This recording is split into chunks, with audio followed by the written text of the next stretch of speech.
नमस्कार मंडळी, मी आरती स्वागत करते आहे तुमचं आपल्या चॅनलवरती. त्याचं नाव आहे आरविशनी मम्मा. तर मंडळी, आज आहे रविवार आणि सकाळपासून काही शूट नाही केलं, आरामच चाललं होतं ऍक्च्युली आमचं जरा, आणि थोडं रिलॅक्स वाटतंय, शांत वाटतंय. आणि बाहेर एवढा पाऊस चालू आहे.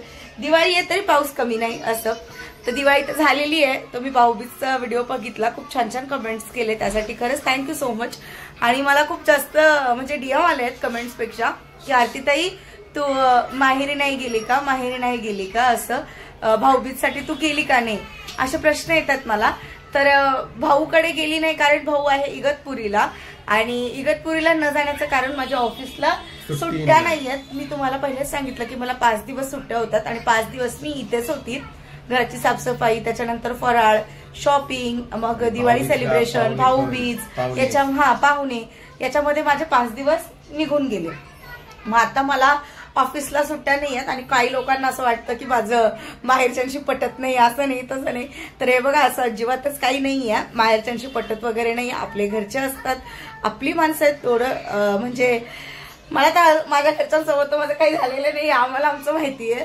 पण असं खूप जण काहीही बोलणारे तर माहितीये, काहीही बोलतात, पण तसं काही नाही आहे. मी इगतपुरीला जाईल. आणि प्लस अजून एक गोष्ट, पप्पांच्या घराचं काम चालू केलेलं आहे, बांधकाम करतायत घराचं, म्हणजे डबल करतायत घर. त्यामुळे तिकडे दिवाळीला ह्यावर्षी म्हणजे कसं की भाऊ आणि वहिनी पण माहेरी गेली होती, एकच दिवस लगेच आली, कारण घराचं काम काढलेलं आहे, खूप पसारा आहे, त्याच्यामुळे थोडं टाळलं पण आहे जाण्याचं. आणि प्लस ऑफिसला पण सुट्ट्या नाहीत. मेन रिझन तर हेच आहे की ऑफिसला माझ्या सुट्ट्या नाही आहेत. जर आता हा मंथ संपला, नेक्स्ट मंथ जेव्हा चालू होईल तेव्हा मला 2 ते 3 सुट्ट्या मिळतील आरामात, म्हणजे तेव्हा काही प्रॉब्लेम येणार नाही. कारण कंटिन्यू जास्त सुट्ट्या नको, कारण दिवाळीच्या सुट्ट्या, त्याच्यानंतर आजारी होते त्या सुट्ट्या, म्हणजे असं 10-12 सुट्ट्या एकाच महिन्यात झालं तर प्रॉब्लेम येऊन जाईल मला ऑफिसला असं. म्हणून मग मी काय करणार आहे, नेक्स्ट मंथ मध्ये 2 ते 3 दिवस काढेल आणि आरामात इगतपूरला जाऊन राहून येईल. आणि ते पण तुमच्यासोबत शेअर करेल की घराचं काम वगैरे कसं चालू आहे, ते पण तुम्हाला दाखवेल मी व्हिडिओमध्ये, असं ना विशाल? काय हो, छान मजा आली, खूप छान सेलिब्रेशन झालं, दिवाळी खूप छान साजरी झाली. तुमचे खूप छान कमेंट्स होते, खूप छान वाटलं वाचून. आणि अशीच कमेंट करा, असंच प्रेम राहू द्या तुमचं, खूप छान वाटतं आम्हाला, तुमचं सपोर्ट आम्हाला भेटतं. ओके, ठीक आहे. तर मंडळी, दिवाळीसाठी गिफ्ट काय काय आले ते तुम्हाला मी एका व्हिडिओमध्ये दाखवलं की ताईंनी साडी घेतलेली आहे. त्या व्यतिरिक्त विशालला खूप छान असं वॉलेट गिफ्ट आलेलं आहे, ते पण तुम्हाला दाखवते. प्युअर लेदरचं आहे, कल्याणी ताईंनी आणलेलं आहे विशालसाठी भाऊबीज. ते कल्याणी ताईंनी हार्विशसाठी आणलेलं आहे. आणि हे प्युअर लेदरचं वॉलेट आहे, हे विशालसाठी आणलेलं आहे ताईंनी. त्याच्यानंतर ही बॅग आणलेली आहे, ही माझ्यासाठी पर्स आणलेली आहे. साडी तर तुम्हाला दाखवली जी पिंकी ताईंनी आणलेली ती. तर अशा बऱ्याचशा गोष्टी छोट्या मोठ्या घेऊन आल्या त्या घरामध्ये. तर म्हटलं ठीक आहे, तुमच्यासोबत पण नक्की शेअर करू. तर मला हे टी शर्ट आणि वॉलेट खूप जास्त आवडलं होतं, कारण याची क्वालिटी खूप छान आहे, प्युअर लेदर आहे हे. त्यामुळे हे बघा, विशालसाठी भाऊबीजचं गिफ्ट आहे. आणि ताईंनी जे आणलं ते तुम्हाला दाखवलं. ताईंनी त्या म्हणजे पिंकी ताईंनी प्लेट्स पण आणलेले आहेत, तर या ज्या प्लेट्स आहेत त्या भाऊबीजसाठी दिलेल्या आहेत ताईंनी. आणि अजून साडी पण दिलेली आहे, ती तुम्ही पाहिली व्हिडिओमध्ये. बाकीच्या ह्या गोष्टी तुमच्यासोबत शेअर केल्या थोड्याफार. आणि मी पण त्यांच्यासाठी छान असे ड्रेस घेतले होते, कारण आता तुम्ही बघितलं 3 ते 4 वेळा मी साडीच घेतलेली आहे त्यांना. मग म्हटलं असं साडी न घेता ड्रेस घेऊयात छान असे. मग ड्रेस घेतले होते, ते मी काही व्हिडिओमध्ये तुम्हाला शेअर नाही केले, पण ड्रेस घेतले होते मी त्यांच्यासाठी दोघींसाठी. प्लस कोमलला पण ड्रेस घेतला, ते पण मी व्हिडिओमध्ये नाही दाखवले. बाळाला पण माझ्या म्हणजे लहान भाऊ वेदांतला पण कपडे घेतले, ते पण व्हिडिओमध्ये मी शेअर नाही केलं तुमच्यासोबत. पण झाले, सगळ्यांची खरेदी वगैरे छान झाली होती. हे फक्त तुम्हाला ओरली सांगते व्हिडिओमध्ये की सगळ्यांसाठी केलं, म्हणजे घेतले होते आणि त्यांनी त्यांच्यासाठी गिफ्ट आणले असं. तर अशी खूप छान दिवाळी आमची साजरी झालेली आहे. आणि आता म्हटलं आज सुट्टी आहे, काय करावं, तर आठवड्याचा भाजीपाला तर आणलाय. विशाल गेले होते, मी तर मार्केटला गेले नाही, कारण खूप पाऊस होता, त्यामुळे आठवड्याचा भाजीपाला आणलाय. तो मला फ्रीजमध्ये सेट करून ठेवायचा आहे व्यवस्थित. आणि बाहेर अजूनही तुम्हाला फटाकड्यांचा आवाज येत असेल, कारण फटाकडे फोडतायत अजून असं. आणि आता म्हणजे स्वयंपाक बघू, वरण भात बनवेल, अंड्याची भुर्जी बनवते आणि चपात्या, असा माझा स्वयंपाक असेल आता रात्रीचा, ते पण तुमच्यासोबत शेअर करते. आणि हो, थोडा ना करंजीचं सारण टाकलं आहे. आमच्याकडे बाकूर बोलतात त्याला, कोणी कोणी बाकूर बोलतं गावाकडे वगैरे, आणि सारण पण बोलतं. तर ते बाकी आहे माझ्या, म्हणजे करंजा तर संपल्या माझ्या. बाकूर जो बाकी आहे त्याच्या करंजा करून घेईल आणि तुम्हाला पण दाखवेल. आणि आता सगळ्यांना फराळ वगैरे सगळं वाटून करंजा ज्या बनवलेल्या होत्या, मी काहीतरी 30-35 करंजा बनवलेल्या होत्या, त्या सगळ्या संपलेल्या आहेत. पण आता ह्या घरात खाण्यासाठी बनवेल विशालला, कारण विशालला करंजी खूप जास्त आवडते. आता पण दुपारी चहा प्यायला घेतलं तेव्हा विचारतात की करंजी संपली का, म्हटलं हो संपली, मग शंकरपाळ्या आहेत, मग शंकरपाळ्याच खाल्ल्या त्यांनी असं. मग आता करंजा बनवेल, माझ्याकडे थोडा वेळ आहे तर चला स्वयंपाक वगैरे करते आणि दाखवते तुम्हाला पण. तर हे फराळाचं ताट आलं आहे ताईंकडनं, विरूच्या मम्मीकडनं. विरूची मम्मी आज गावावरून आलेली आहे, तर त्यामुळे मग हा कुरमुऱ्यांचा चिवडा आहे, करंजा आणि शंकरपाळा असं त्यांनी मला दिलेलं आहे. आणि ही जी आहे ती आठवड्याभराची भाजी आणली आहे विशालनी. बघूया काय काय घेऊन आलेत.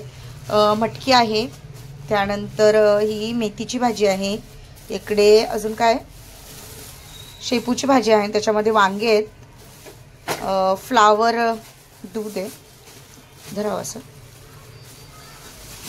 दूध आहे, आणि हा फ्लावर आहे,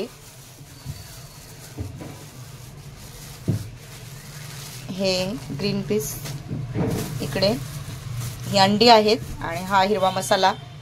असं सगळं त्यांनी भाजी घेऊन आलेत. याच्यामध्ये तुम्हाला माहिती आहे एवढी भाजी काय मला पुरेशी नाही आहे हप्ताभरासाठी. याच्यामध्ये नॉनव्हेज वगैरे ॲडच, म्हणजे नॉनव्हेज मध्ये असतं आमचं, जसं वेडनेसडे झालं, फ्रायडे झालं, तर मग हे आता सगळं व्यवस्थित सेट करून ठेवते.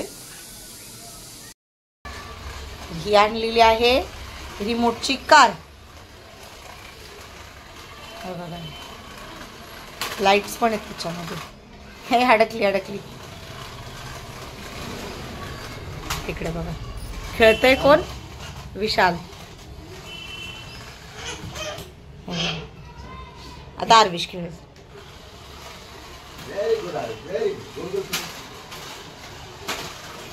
अरे तिकडे सायकलला कुठे,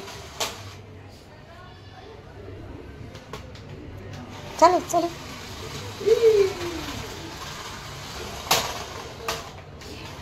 तुम्ही पण लहान झालेत का?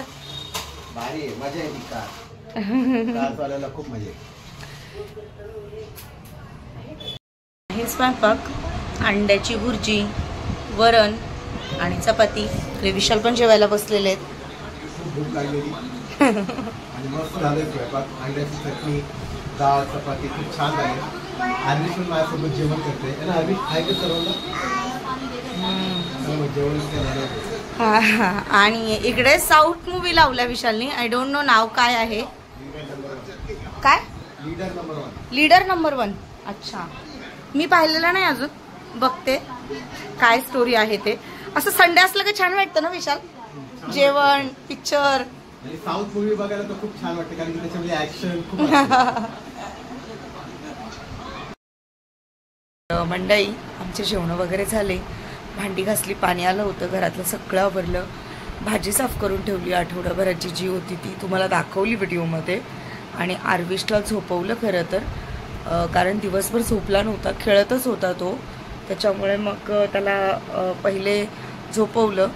आणि आता आमची पण झोपायची तयारी आहे, कारण मग कसं आहे उद्या सकाळी परत मला ऑफिसला जायचं आहे त्यासाठी.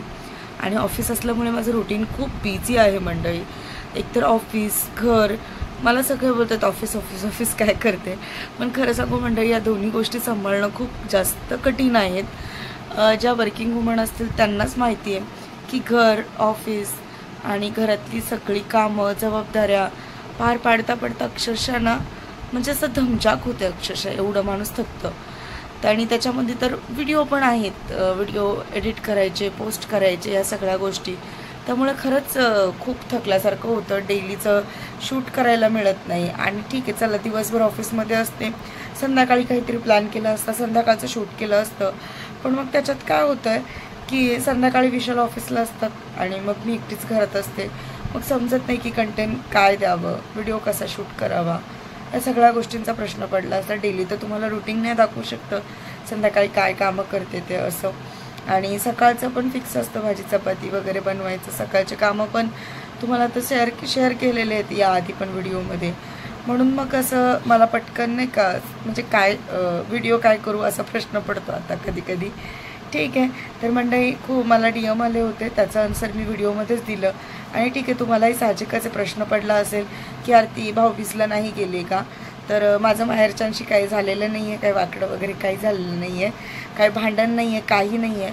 फक्त मला ऑफिसला सुट्टी नाही आहे, त्याच्यामुळे मी माहेरी गेली नाही भाऊबीजसाठी. आणि इकडे कसं सगळ्या गोष्टी होत्या, पाहुणे होते भाऊबीजपर्यंत आणि दुसऱ्या दिवशी लगेच ऑफिसला जावं लागलं, म्हणून मग नाही गेले इगतपुरीला. नाहीतर वन डेचं जरी पॉसिबल झालं असतं तर मी जाऊन आले असते, पण मग नाही झालं पॉसिबल मला असं. तर आता लवकरच इगतपुरीचा प्लॅन करेल आणि तुम्हालाही ते व्हिडिओ पाहायला खूप आवडतील आय नो. तर मंडळी व्हिडिओ हा इकडे सेंड करते. आय होप तुम्हाला हा व्हिडिओ आवडला असेल. व्हिडिओ आवडला असेल तर व्हिडिओला लाईक करा, शेअर करा आणि सबस्क्राईब करायला अजिबातच विसरू नका. बाय.